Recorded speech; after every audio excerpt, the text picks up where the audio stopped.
Hello and welcome everyone to the third and final session in this Kandu series of live streams, all about making the most of now. So this week, new members, and we are talking about accessing the outdoors. All our panelists here are businesses are involved in activities outside and building confidence.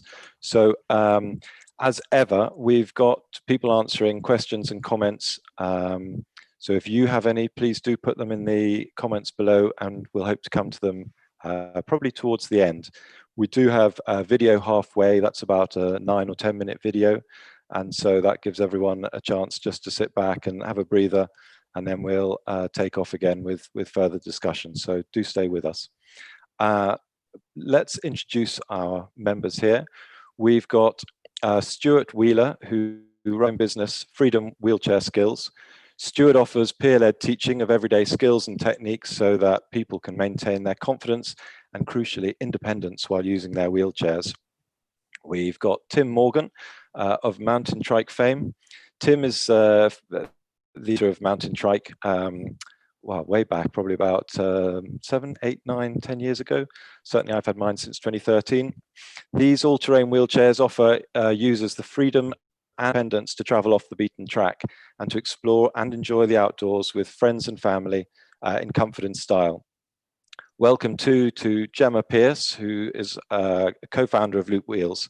Loopwheels are a great British invention, and they're wheels with integral suspension so that you can fit to a normal manual wheelchair to make it into a chair with suspension. And the advantage of these is they reduce jolting and harmful vibration so that you can get out and about more easily and more comfortably. Finally, but by no means least, we've got Tim Farr from Access Adventures. Tim's taken a break from his 2 small twins, so we're very grateful to have him with us. Tim broke his back in 2004, went on to represent the Paralympics GB in the 2010 alpine skiing. Access Adventures is a charity that makes outdoor adventure sports more accessible and affordable. They're passionate about the benefits the outdoors has on people, and all their camps are designed to build confidence, encourage participation, and inspire hope for the future. So, welcome everyone. Hello everyone. Thank you. So let's kind of open this conversation up. You're all working in outdoors related orientated companies, and clearly COVID-19, this has been a challenging year. So I'm kind of interested to know what differences you're seeing or what feedback you're getting from your customers. Tim, Tim Farr, let's start with you.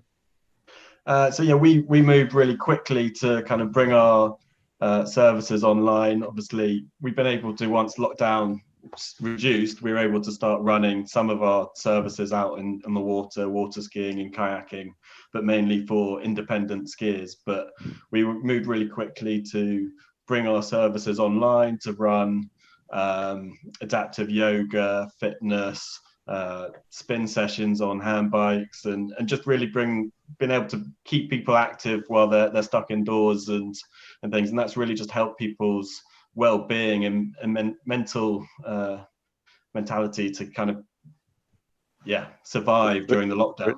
Brilliant. It's amazing. And actually the sessions you're running, I know they've been well attended. Have you seen kind of a changing following, or if you kept most of your original crowd who are just only too pleased to have something different? Yeah, it's been really interesting. We've definitely seen a lot more people who hadn't been on our services before, hadn't come on one of our camps. So we've definitely introduced new people to do it, and there's just lots of people who they want to be out there, they want to be doing. But obviously, a lot of our participants are high risk and have been locked down for even before lockdown began, and it's just a really good way to do it. And especially things like the yoga and the fitness, all of it, it's things that people, it's not actually out there anyway, so it's been a really good place, and it's something that I think will actually keep going even once lockdown's finished. Yeah, that's fascinating. I can imagine that for a lot of people that's actually been something they weren't expecting to have in their lives, but which they're also looking forward to keeping up with afterwards. Gemma, how about you? Yeah, well, what a year it's been, hasn't it? Been one of the weirdest years for absolutely everybody, I think. Kind of looking over the year as a whole, massive sort of shock for everybody when we first went into lockdown in the UK in March. I think what we found, first of all, is, we sell internationally. So actually we'd started to sort of get some weird things happening in terms of, a slight reduction in orders in February, March time. And even before any of this happened, which seemed, a little bit scary as a business. But then in the first part of the year, we actually found that many of our customers were really prioritizing the kind of little bits of freedom that they could have and wanting to get out when the weather was fine, to get out with their families. What we had then in the UK was daily exercise. So people who felt that they were able to get out in the fresh air were wanting to prioritize that above anything else. And then obviously we had other customers who were, really shielding and not going out at all. So quite a mixed picture. But definitely earlier in the year, people were wanting that sort of, fresh air as the one thing that they could enjoy at that time, I think. This time around, I think it's been different. I think people are feeling a bit more fatigued and the weather's not so good. But certainly early in the year, we do what we call a try before you buy scheme. So just a sort of small entry level fee for people to try out our wheels, and we had a big upsurge in direct customers, and the public coming to us, and then that sort of changed a bit with more happening over the summer and more recently, but definitely that felt very strong in that fine weather kind of time. That's really interesting. The thing of prioritizing, I really hear you, and it's almost as if for some 2020 has clearly been a nightmare, but for others, that thing of having a time to push the pause button to a degree and just take stock, think where they are and really where they might like to be going in their lives. Thank you. Tim, Morgan, where are you? How's things been for you? Considering everything that's happened, we've had a pretty successful year, really, in terms of sales and production of the mountain trikes.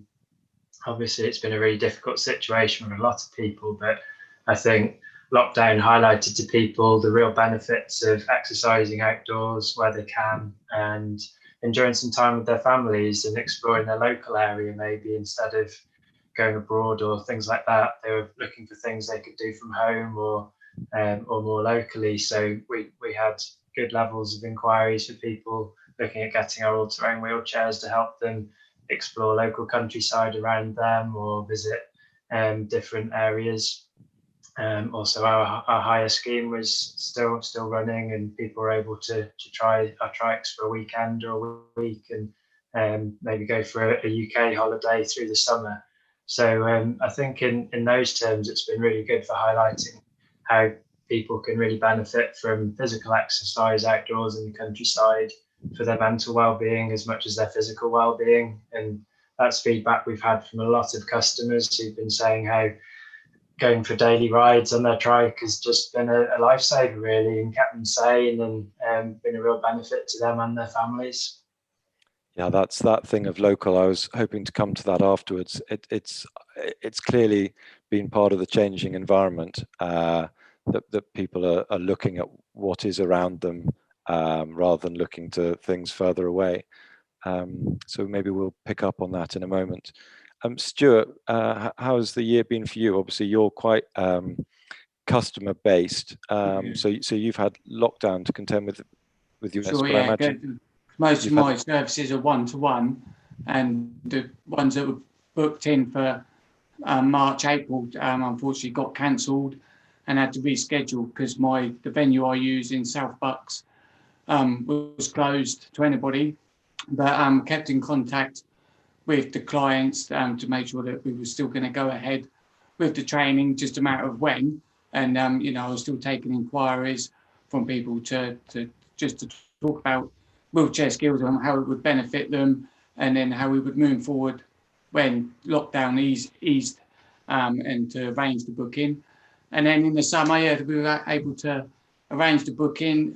Some people came to me at my local hall when it was open again, and I travelled to some people, and it worked out quite well, because then in the time of lockdown, we were able to, or they were able to locate a safe environment to do the training, like whether their local church hall or community hall, and liaise with the hall bookers to make sure it was all COVID safe.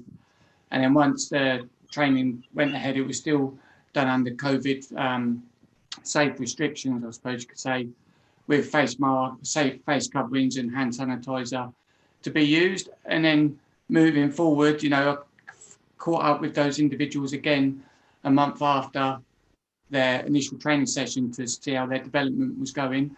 And they were all saying how pleased they were of being able to get out more in their local area and be confident more going down the street or even through the parks and that with better skills and more confidence to use their chairs independently.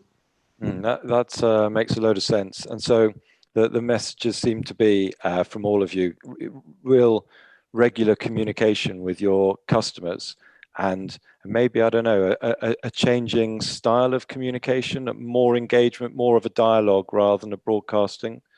Who wants to? Yeah, for us, actually, a lot of the online things that we've been doing, it's not necessarily always been about the activity that they're doing. It's also about just catching up with people and having communication and giving them a break from being on their own, but also allowing them to get on with things and just build them up ready for the day.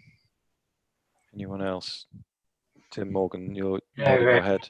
Yeah, we've had a lot more customer engagement, I think, from people who have had trikes for a number of years, and some of them who maybe have started using them more this year because of the circumstances, and it's kind of really benefited them. And it's been really nice hearing people's stories and seeing their photos and things. And after the first lockdown, when people were perhaps able to see some of their friends and family a little more, but in an outdoor environment safely, we were getting some really nice stories from families who've been on trips together and things like that. So I think it's perhaps just highlighted the importance of that for a lot of people.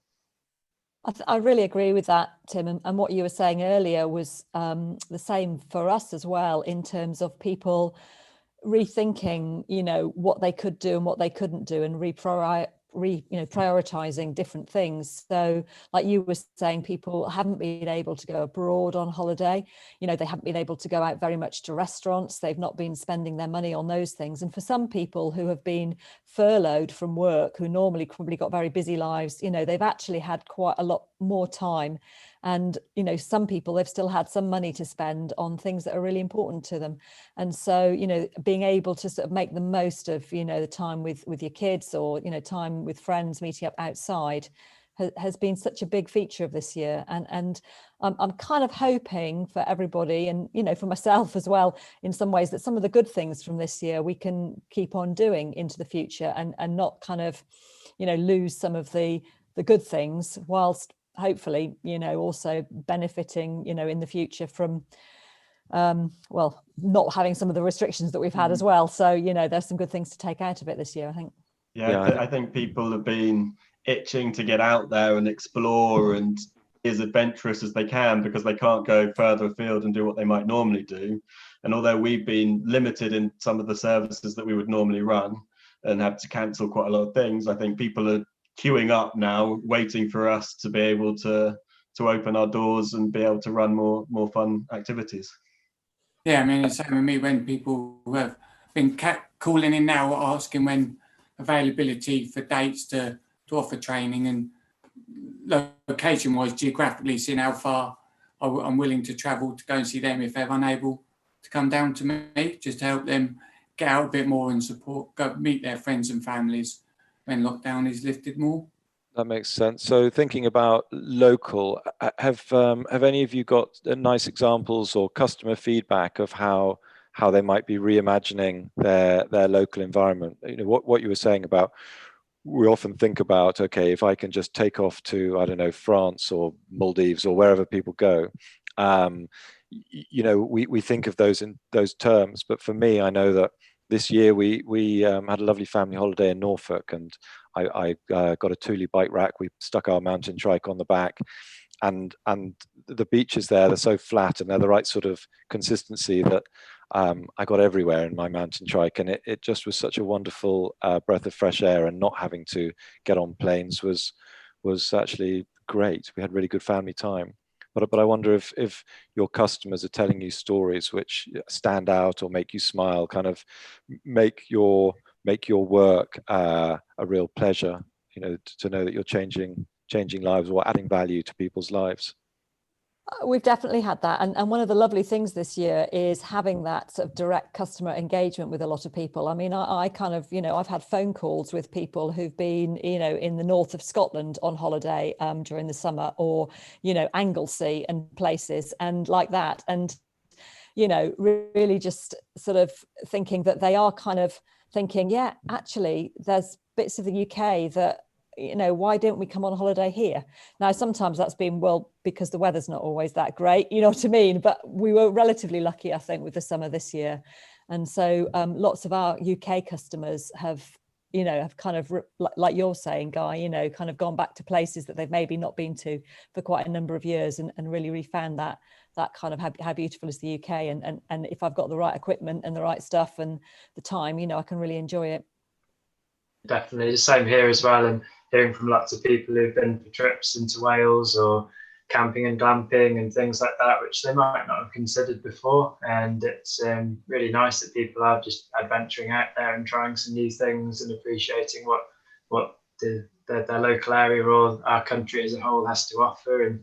And internationally as well, we sell 40% of our sales go abroad, and it's really nice hearing from customers all over the world as to where they've now been able to go with their trikes and enjoy these places.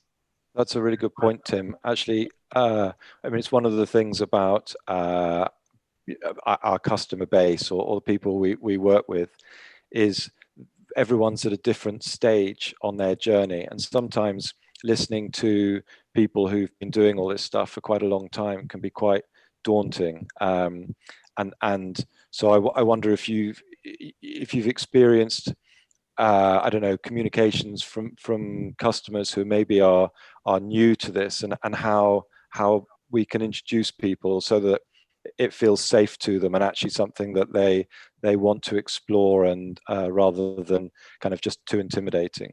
Because I know you all. I know you're actually incredibly friendly and just love working with people. But it's interesting. Before each training session I run with a client, I do an assessment call with them where I discuss their individual needs, goals and abilities to really work down what they're capable of doing, what they want to do and what they will be able to do. But it also gives a chance for them to get to know me, and for me to get to know them, to break down any worrying barriers that they might have when we do meet on a day. And I bring my equipment with me, and there's a 3.5-inch curb, and it can look quite daunting to them to be able to tackle that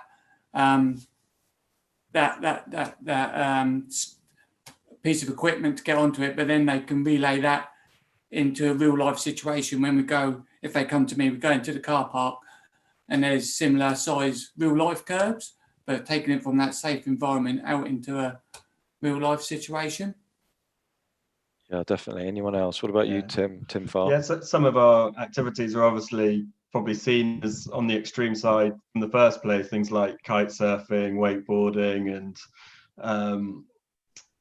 so a lot of people might be put off by that, but actually we're always there to make sure that it's all safe and we're all well trained. And then it's all about, we'll help people be as independent as possible, but if you can't do something, there's always a way that we can adapt to that. And have you got, thinking about that, have you got I don't know, videos or YouTube channel or a way that people access stuff? I know that on private forums on Facebook, people chat about this stuff, but public facing. Yeah, I mean, we're on Facebook and Instagram and all of that, and we will try and publicize all the things that we do with images, and from beginners to the advanced guys doing more extreme stuff as well. Sure. And so I imagine, sorry, Tim, Morgan, you look like you were going to jump in there. Yeah, it's okay. No, this is a really interesting topic for us because we've got such a broad customer base. Our youngest is 7, our oldest is 91. And Great. everyone's perception of off-road is different, and for some people their challenge that they want to achieve might be going to their local park and taking their dog for a walk, or it might be taking their child to a playground, whereas for other people who are more adventurous or more able, they might be planning to climb Snowdon. It's within such a wide range of activities, and it's brilliant that people can kind of focus on a challenge that is to their level, and we always try and gauge that with our customers and give them that ability, that enabling equipment to help them enjoy whatever challenge it is they want to do, whether it is something that's fairly easy in general, or if it's something that is much more challenging. There's something for everyone. Great for each individual. Definitely. And you've got the e-kit on your mountain trike, which I think came about a year ago, and has helped me keep up with my kids who are growing, and after 6 years of just going manually has kind of revolutionized things. How has that helped a kind of a new sort of group of people who maybe couldn't access the outdoors before? Yeah, it's definitely broadened our customer base, and some people who perhaps could have ridden the manual trike maybe for a short amount of time could use the e-kit now and use it all day. And so it's really nice. They've got the best of both worlds. They could get some manual exercise and have the electric assist as well where they need it.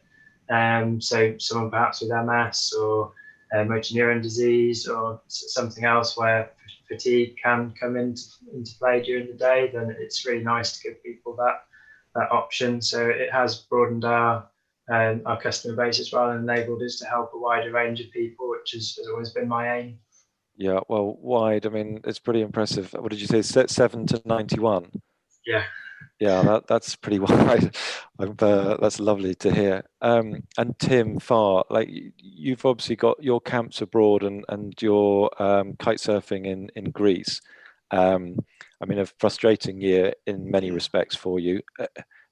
There's still loads of uncertainty, but are you sort of making plans? Where's Access Adventures with all of that?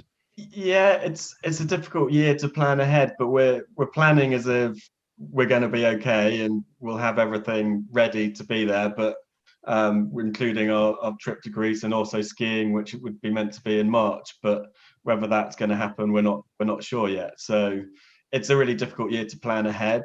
But obviously we've also got the base in Staines, just outside London, so where we've got the lake for kayaking and water skiing and wakeboarding. But we do also try and spread out our camps all over the country as well. So we've got things in Somerset and Poole, and we've got a boat as well up in Yorkshire, which runs camps throughout the year too. So we try and be as local and spread people out as well. But the base in Staines has accommodation for people to stay at, even when they're allowed during lockdown. So yeah, difficult year to plan. Definitely. But good to hear that kind of, you're planning to get everyone out again. And I guess, the exciting thing about all your products and services in many ways are the sense of freedom and also the achievements and that kind of the personal satisfaction and goal achieving that people get to do. I wonder if you can think of stories of customers where, that smile at the end of the day, or that smile when Gemma, certainly with Loopwheels, that actually hopping up and down curbs, having been on Stuart's course, backs don't hurt in the same way. And that, I don't know, allows someone a longer day or to go out to work. Have you got anything from there, any nice stories from 2020? Yeah, I mean, we've got some really good ones, and like we were saying before, it's the range of different people, is just vast. And so, what is kind of really fantastic for one person may not seem so to another, but it's really important to every individual. So, I mean, one in particular I'm thinking of, Tim was saying just now, if you suffer from MS, you can have whole days kind of which are completely wiped out just because the previous day, you pushed the boat out a bit, and had a longer sort of time out or something like that. And certainly with Loopwheels, we know that we've done a lot of looking at the sort of research that's been published into how vibration can affect your body, and it's been really interesting to find out all the different ways that vibration can have an effect on people's conditions. And a lot of this stuff, to be honest, is not widely known or publicized because it's difficult to find solutions sometimes, and so you don't want to depress yourself, but vibration can be associated with fatigue. It's kind of certain exacerbates different people's different types of conditions like MS. It can lead to increased difficulty with spasticity, spasms, difficulty controlling your bladder and things like that. I don't use a wheelchair, I don't have a spinal injury and I haven't got that direct experience, but all of you have, and it's not until you get into quite a close relationship with a customer with a bit of trust that they start telling you about this sort of intimate details that you all be so familiar with about how for example a spinal injury can really affect your bladder control. And when some of the nicest things that I hear about are when people say, do you know what, not having to cope with that quite so often, it's just the biggest thing that's made a difference to me since I've been using Loopwheels. And those sort of things just really make my kind of job so worthwhile, because it's all those different things that can be important to people, whether it's the excitement of going out on a big hike up a mountain, or if it's the ability to go out shopping in the town centre for a bit longer without feeling tired, if it's the ability to get together to travel a bit further, to go a bit further afield on a daily basis, or if it's the fact that actually you're not having so many problems with things that you don't necessarily always talk about, such as controlling your bladder and things like that. It's all so important to everybody, so it's different things for different people. But yeah, I had some great conversations. Definitely, they're big things. I remember some years ago when selling the Rolitex wheelchair jeans, and I remember a customer who was tetraplegic saying to me that it was because of the setup. It was the first time in 25 years he'd been able to go to the loo independently, and suddenly it kind of shifts things into a different perspective. Great. So look at the time, it's kind of flashing by. I just want to remind everyone watching that questions and comments, do put them below, and we'll look forward to getting to those. We've got a video coming up soon. Just before, I wonder if I'd missed anyone, if anyone wanted to say anything on the kind of that journey of freedom, or people at their different stages. Yeah, I had a client earlier in the year who was from an ancient Roman city down in the West Country, and when we followed up a month after her training, and she was able to, when it was sunny, when it was nice, to get out and go down to the park. And we discussed the challenges that she still faced on the way down, but to be able to get down there independently was the life-changing bit for the summer for her, which was really rewarding for me. She didn't have a spinal injury. I'm not going to disclose what her condition was, but it was she wasn't a full-time wheelchair user, so and she wouldn't be able to walk down to the park, but to be able to get down there independently in the chair just made all the difference for her, and it made her summer. So it was that's rewarding for me. That's fabulous. So that's more of the kind of how people are reimagining what's around them or their local environment. Yeah.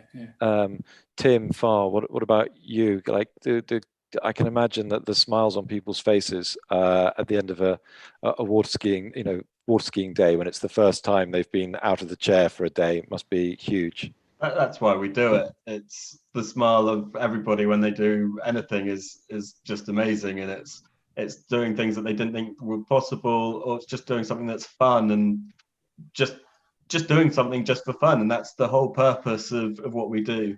And yeah, we definitely missed a lot of that this year. It was great after the first lockdown when we were able to get independent water skiers back on their faces, and the response from that, just these are guys who quite often, some of them are skiing several times a week, and they weren't able to, and to get in the water, to experience, get out of your chair, to move, it's just good for your soul. And yeah, so it's been good to get what we could do this year. And obviously we're looking forward to getting more smiles back down at the lake. Absolutely. So tell me, if people are watching and they're thinking, I have thought about that, or I've seen Access Adventures, but they haven't quite plucked up that courage to take that first step. What advice have you got for them to say, no, come on, we're here, it's fine?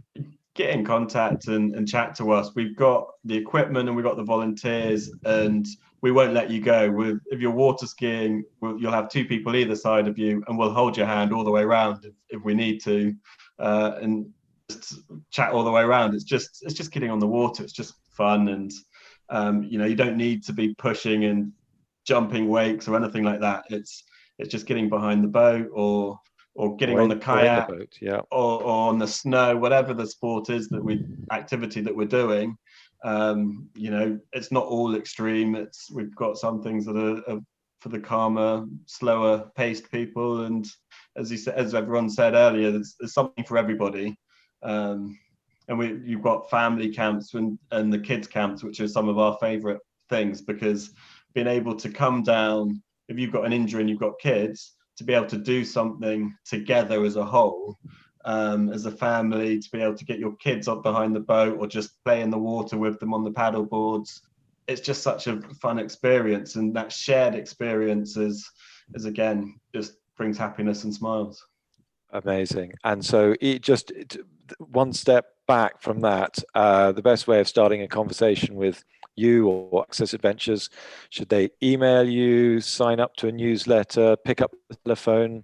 Yeah, they go on the website, they can sign up to the newsletter, they can email team@accessadventures.co.uk, and we'll be in touch and answer any questions that they've got.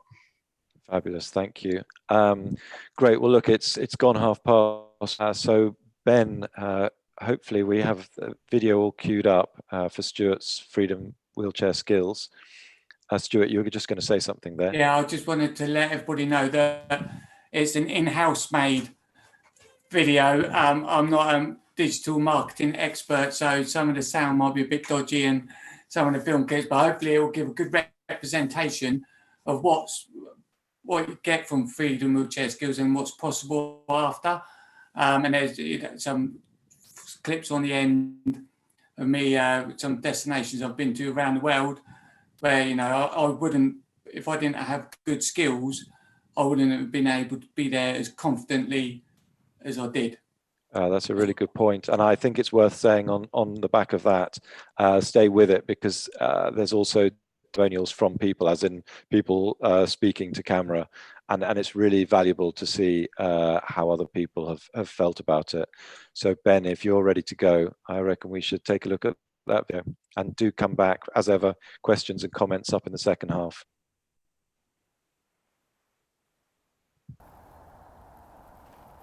Having good skills helps you go places, helps you get out there and enjoy and explore the world.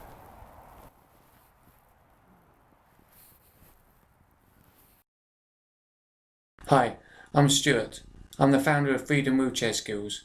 Freedom Wheelchair Skills offers peer-led training of everyday skills so people can get the most out of life whilst using a wheelchair.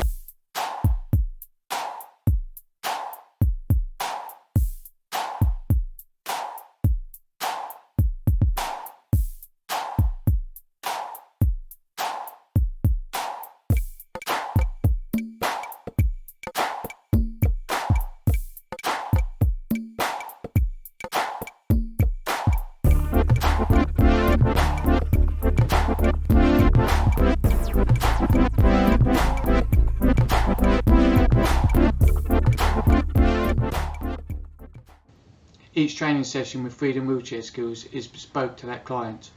Before a training session is confirmed, I go through a series of questions with the client to work out their individual needs, goals and abilities. And this information helps me plan a training session bespoke to them to maximise the time spent training. Here's some feedback from some previous clients. I have a spinal cord injury at level T12 to L3. I've just had my very first wheelchair skills training with Stuart. I really enjoyed it. I think a lot of the stuff that I learned is practical things that I'm going to be using every day or need to use every day. I have Scheuermann's disease in the lumbar region of my back. Been great today. I've got a lot out of it. I've learnt new tricks, some more confidence. I have MS and I also have a neck injury and arthritis. And today I've only really been using this particular wheelchair for a couple of weeks, but I have been a wheelchair user for many years. However, this is really trying to work on my self-propel skills, and today was really brilliant from the point of view that Stuart was there and was able to watch what I was doing and actually help me with adjustments of how to get up curbs and things like that. So yeah, it was really valuable. I would recommend that everyone goes on it if they're using a wheelchair, certainly if you're trying to self-propel. And it gives you that feeling of independence of, yes, I can do this without having to ask someone else to help me all the time. So from that point of view, really definitely worth it, every penny. So yeah, great. I'm a T3 complete. Yeah, so today we've done an out and about with Freedom Wheelchair Skills with Stuart. It's been really good because I've actually done it in the home environment where I'm used to living, and we've gone up and down curbs, through the park, around, but it's perfect conditions for testing and just trying my ability.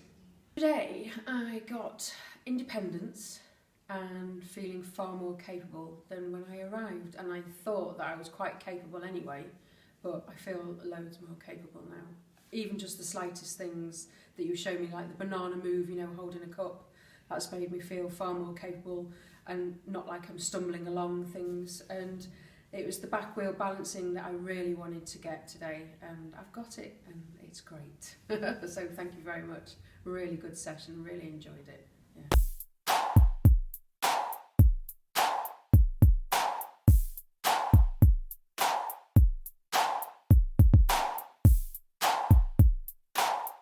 Each time you use your wheelchair is a different scenario. Having good skills to be able to manage those environmental challenges makes all the difference on the journey.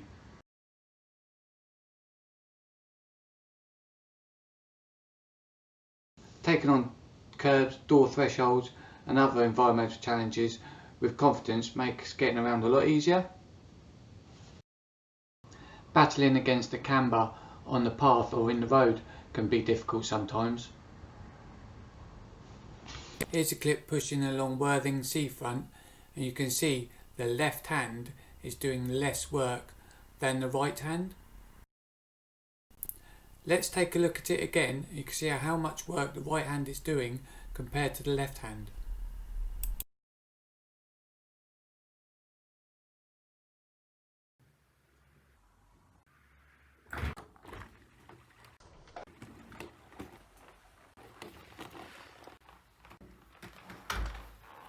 Freedom Wheelchair Skills isn't just about wheelchair skills training, But peer support as well. Tip for getting cups out the cupboard that you can't reach: wooden spoon in the handle. Easy job. Multiple sclerosis, and the skills that I've learned today is how to get about in the wheelchair, get up and down curbs, how to move about basically, and get a bit of freedom from the illness that I've got. I'm a T10 complete paraplegic. I've been in my wheelchair for 5 years, and I've finally done some wheelchair skills with Stuart, and it's been excellent. I've learned a wide range of skills. I'm going to be able to be far more independent, and it's been a fantastic afternoon. I feel much more confident using my chair, and I feel safer doing some new things, and I'm looking forward to using the new skills, getting on and off a bus without help, and using the underground more, getting over the gaps into carriages, so I've got more confidence to do more things. Going up the curbs, learning how to get up the curbs a lot more fluid than what I do at the moment. Going in and out of the cones, you know, treating them as like objects on the floor and making sure that I'm not looking at them but also glancing down occasionally. God, there's so much that we did today that I'm trying to remember. We're going to be looking at going down steps as well, and yeah, we've done the curbs, going down the curbs on the back wheel balance, down the ramps, back wheel balance, and yeah, absolute lots, yeah, really worth it. I wanted to say that Stuart was very, very encouraging, very positive, and that is great, and kept supporting me all the way through, and yeah, made me feel that I could do it. That was great feeling. So good.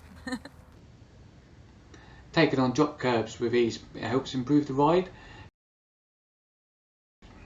and even using a good skill to get over the blister pads makes all the difference.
Great, welcome back, and I hope you enjoyed the video and the testimonials. We've been having a bit of a chat in the back here and catching up on some of your comments on Facebook.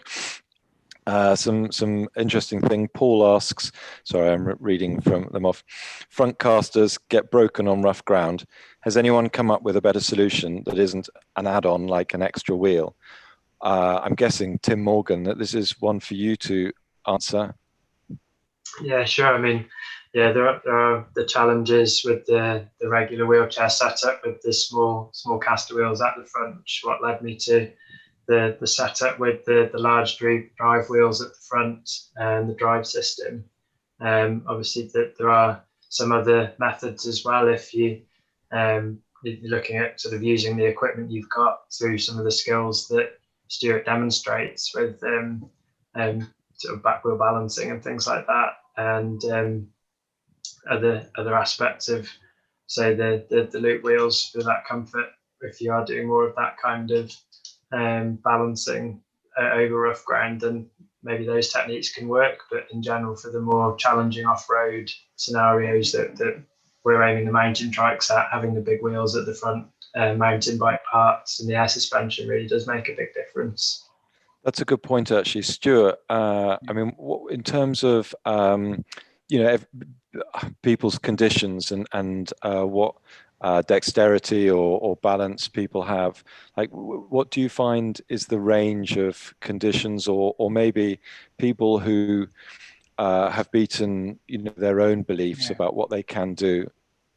I mean, yeah, the range of conditions that I teach range, anything. If someone has a difficulty in walking or can't walk and they need to use a chair, then I would teach them some skills, and sometimes what they gain isn't, some things might not be possible depending on their personal ability, but we get to a stage where they would have definitely learned something, whether it's just propelling the wheelchair better, so they're saving wear and tear on their upper body limbs and saving energy. So the chair does the work for them to be able to get up a curb or across rough terrain. I mean, being like what Tim said earlier about keeping the front casters off the ground, I went up Helvellyn several years ago in a manual wheelchair with 2 stupid little bits of rope on the front. It was the biggest mistake I ever made, and my chair got battered, but I got talked into it by a group of people. There's a charity event. That's backup, is it? Using the mountain trike would obviously have been a lot easier for me, and certainly having loop wheels on the back would have been a lot more comfortable. But sorry, going back to your question, each client has their own assessment call to determine what they'll be able to get, so I tailor that training to them. Great. I would just add, like, what Stuart teaches is the most important thing for a wheelchair user, to give you the independence that you need. If you don't have some of those skills, you're not going to be able to do some of the most basic things. And so just to be able to get out of the house and get to the shops, what Stuart teaches is really important. But going back to broken casters, if you're going on the terrain that you're going to break casters, why make yourself things harder for yourself? Why not use a mountain trike or an added wheel? Because it will make life so much easier. Yeah, I guess a lot of those is the confidence, as you say. It's finding out what you can do rather than being stuck in where you're at the moment. Maybe this is a good opportunity to talk about accessibility concerns. Like, I'm imagining that when you're first talking to people, and your customers and your clients, what are the stories you hear, or what are the things that keep popping up why people haven't taken that first step so far? I think confidence is definitely a massive factor, but actually equipment is important. So I know you're trying to move us on, Guy, but actually on the casters, I think, that is one of the biggest, problems, if you like, for lots of people. And I agree with what Tim's just said. You've got to think, have you got the right kit? Now, some of it's expensive and some of it's less expensive. But the other thing is that there are innovations all the time. So, Frog's Legs have been around a long time. People have sort of mixed feelings about those. Free wheels as well, some work, some better. But I've recently seen a new kind of anti-vibration front wheel that is from Italy. I'll look it up afterwards, but I can't remember the name of it. And it's about pushing the boundaries of what's possible. So, rear wheels, loop wheels, we kind of sorted the accessibility to some extent with the rear wheels, and we're working on front wheels. When I look around and think, 15 years ago, you hardly ever saw a power attachment. Batteries have become much cheaper and lighter, in e-bikes, but also for wheelchairs. Tim uses them in mountain trike. We sell so many loop wheels to people who've got a power attachment, and they started off being really, really expensive, and heavy and all the rest of it. And although some of the brands are still expensive, there are others that are so much cheaper now. So I think it's all power to the people as well, in terms of the customers, the customers who badger us for improvements and new products. And it can never come soon enough, of course, but there are opportunities for new tech developments that are quite exciting. And on expensive equipment, there is funding out there to help. It can be difficult to come by, but it is there. That's a really good point. I wonder if at the end of this, or at some point, you might be able to, do you have any links or starting places that you could signpost people to? Yeah, I've got lots. I can do that. Okay, that sounds fabulous. Tim, Morgan, you were nodding your head there.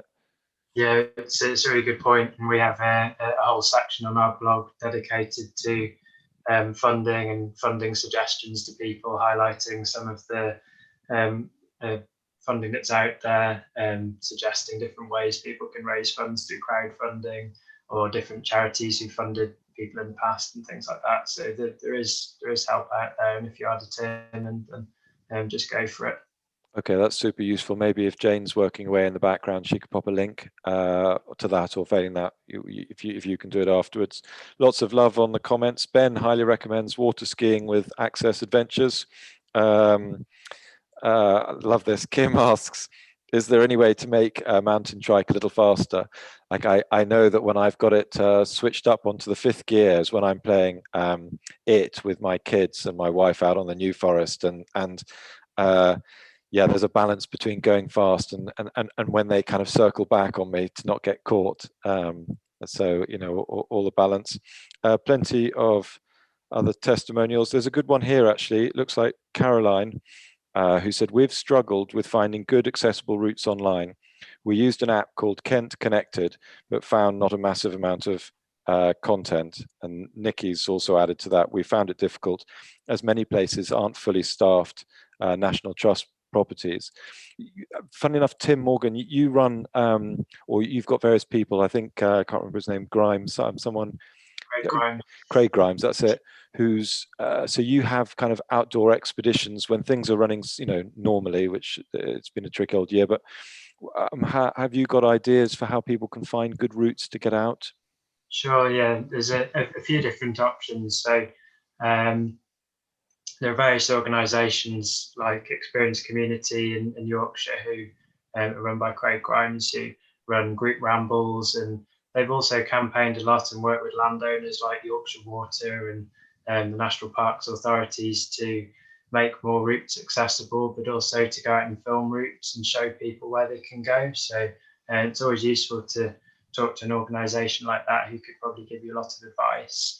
And there are resources online, one I've heard of called Miles Without Styles as well, which lists a lot of routes for people to go on, which are also worth a look at.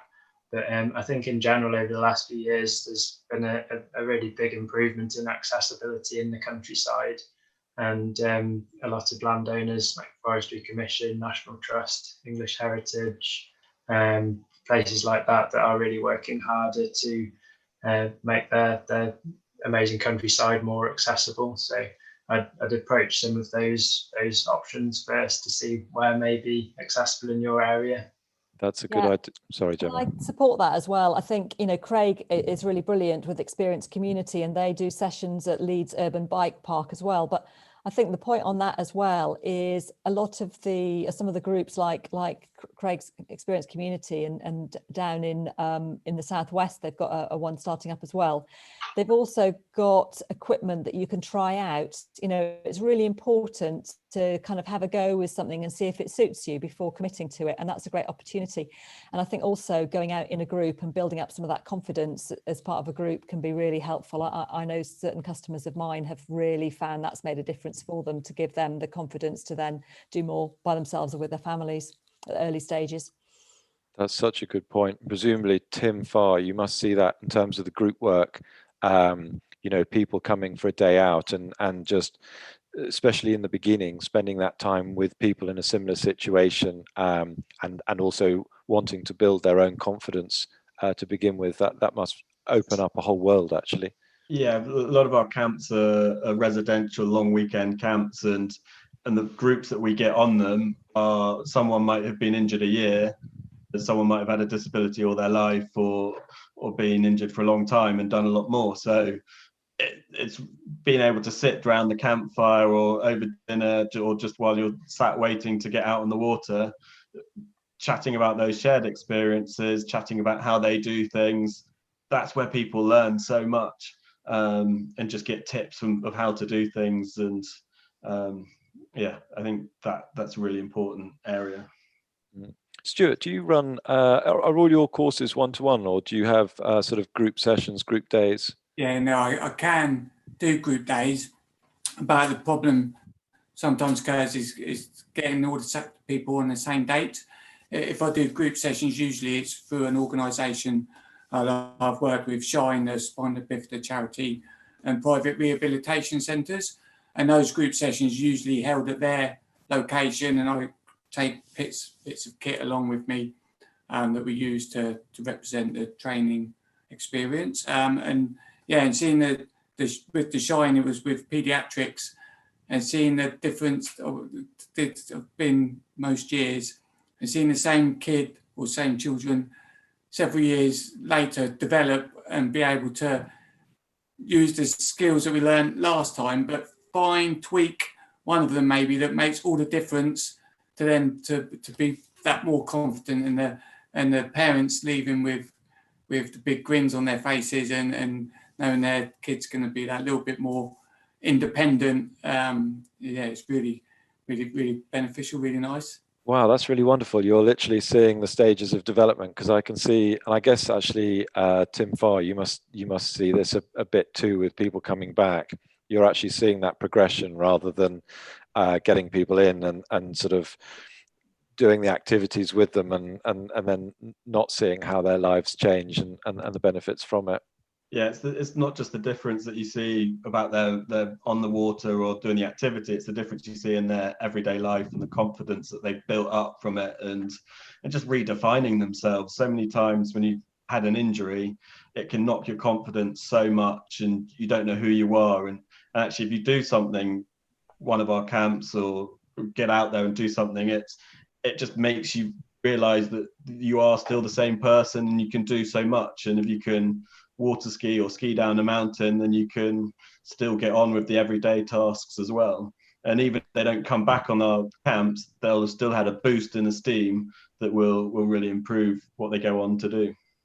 Yeah, massively. And actually, when we think about that kind of self-confidence or self-worth, like it's we talk about the everyday and the small, but actually, I know this stuff trickles into relationships and work and all manner of places. I mean, it's actually it's real impactful stuff.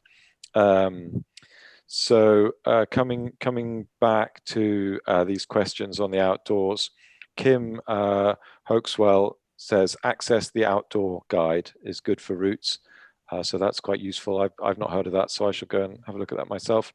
I'm lucky. We're near the New Forest. It's kind of a few hundred meters away, the boundary line. So one of the things I love about it is it is routes without stiles. It's just big open area.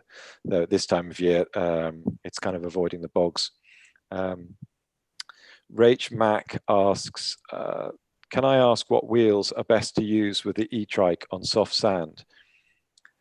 I think. So really, really soft sand, like in the dunes, will always be a bit of a challenge. Once you're sort of through that onto the firmer sand, then should be fairly independent. There are various different mountain bike tyres that are slightly more specialist for softer ground. So there's a specialist big roller, it's called, which is a 2.8 inch tyre, very high volume. It's not quite as big as a fat bike wheel, so it does mean it fits on the current wheels on a mountain trike. So we've got a brilliant long-term tester called Steve, who lives near Sherwood Forest, and he's been putting one of our e-trike prototypes through its paces for a number of years and giving it an absolute pasting, and it's still going strong. And he's been experimenting with these fatter tyres on some sandy trails in the forest and found them to work really well. So I could recommend trying those if you are doing a lot more sort of riding on softer ground, like softer sand and that kind of trail. Wow, every day is a school day. I love this. Like I've been knowing you guys for ages, but you keep surprising me with new stuff, which is fabulous. It's what we're about today, definitely. And any kind of other. So we've talked about the organisations, the National Trust. Have you got any? I don't know. Not activity days, but kind of fundraising days coming up, or events that maybe you guys are actually attending, stuff that's coming up? Maybe not. It's just at the moment lockdown. There's nothing happening. It's so difficult to organise things. We were going to be having an accessible festival down at the lake where people could come and try out different equipment and see what was going on, and hopefully have had all the three other people here of Loopwheels and Mountain Trikes and Stuart as well, but that had to be cancelled. Hopefully we'll be able to run it next year. We don't know, so yeah. And I think we've got to stay optimistic, haven't we? Because like you, we had a big plan for this year about doing more smaller events, because I think they're My experience is that some of the big organised shows in the UK are not what they used to be, and I've had feedback about that from customers. They've been to well, I won't name them, but we all know some of the bigger shows, and it's been a bit disappointing. But actually, where people are really much more positive is if we can do smaller events that are closer and a bit more regional, and give people a real chance to try things out. So I'd be really interested, on the comments and stuff, if people are saying, yeah, they'd like to do more of that kind of thing, because I think we've got an opportunity as part of Kandu group, which are a group of British, not just companies, but also social enterprises and organisations. There's us here today, but also we've had, there are 13, 14 members of the group, and I think we've got ideas around how we might start to do a few more things together as a group. And so it'd be great to have feedback from people if that'd be helpful. Thanks for bringing that up, Gemma. Yes, there should be in the comments a survey link, just really a little quick 2-3 minute feedback on how these events have run for everyone and what people would like to see, because the beauty of being a small group that work tightly together is really we can evolve in a way that suits everyone and brings our kind of our work and our pleasure to, closer to home and make sure it's completely relevant.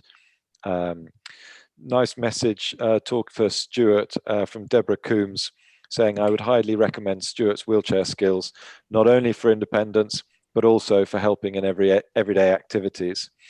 And actually, in the video, I saw you with the long-handled spoon that getting your mug down. Yeah. It's really nice to see this stuff because I do this, and it's in the high cupboards, usually where my wife's hidden the chocolate.